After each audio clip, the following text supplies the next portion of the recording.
ये हमारा दिए ढोलक खिसरा के चौपा नाचे पर तो छौड़ी तोरा राइफल के नौका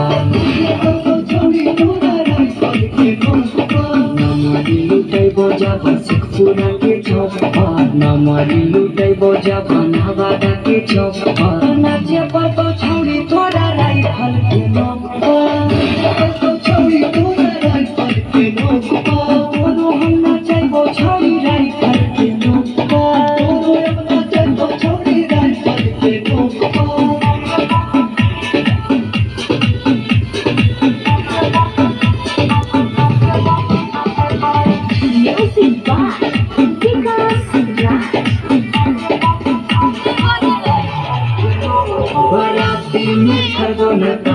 खाली गोली चलाए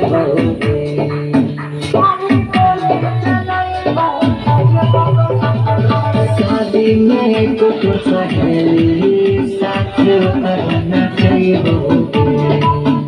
आगे धारा धारा गोली चल खिसरा के चौपा धारा धारा गोली चल पढ़िया के चौपा नाचे पर तो छौड़ी तोरा राइफल के नौका